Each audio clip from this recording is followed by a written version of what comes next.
मराठी मालिका विश्वातील नेहमीच चर्चेत असणारी बाल कलाकार म्हणजे मायरा वायकुळ। मायराने आजवर तिच्या भूमिकांनी प्रेक्षकांच्या मनात घर केलं आहे। माझी तुझी रेशीम गाठ या मालिकेतील मायराच्या भूमिकेने साऱ्यांची मन जिंकली। यानंतर मायरा कलर्स टीव्ही वरील निर्जा एक नई पहचान या मालिकेत झळकली होती। या हिंदी मालिकेत मायरा अभिनेत्री स्नेहा वाघ बरोबर प्रमुख भूमिकेत दिसली। त्यानंतर मायराने सिनेविश्वात पदार्पण केलं।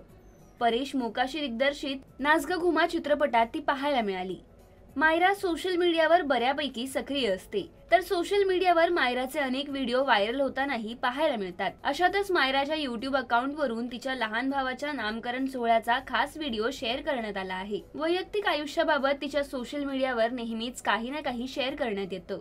अशातच मायराच्या भावाच्या बारशाचा सुंदर असा व्हिडिओ समोर आला आहे। या व्हिडिओमध्ये वायकुळ कुटुंबाची लगबग पाहायला मिळते।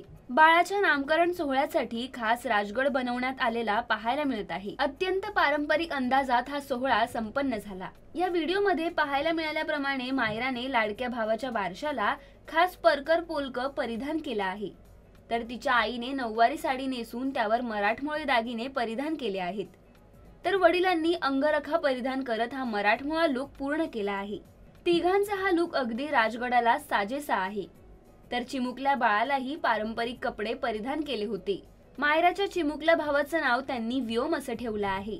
मायरा वायकुळ आता व्योमची मोठी ताई झाली असून 15 सप्टेंबरला श्वेता वायकुळ यांनी एका गोंडस मुलाला जन्म दिला। त्यामुळे सध्या वायकुळ कुटुंबातला आनंद द्विगुणित झाला आहे। काही दिवसांपूर्वीच मायराच्या चिमुकल्या भावाची पहिली झलक पाहायला मिळाली होती। त्यानंतर आता अगदी राजशाही थाटामाटात साजरा केलेल्या नामकरण सोहळ्याने साऱ्यांचे लक्ष वेधले आहे।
मराठी चित्रपटसृष्टीमधील latest update, original web series, shows, गाणी आणि एंटरटेनमेंटसाठी आमच्या चॅनलला सबस्क्राईब करा आणि बेल आयकॉन दाबायला विसरू नका।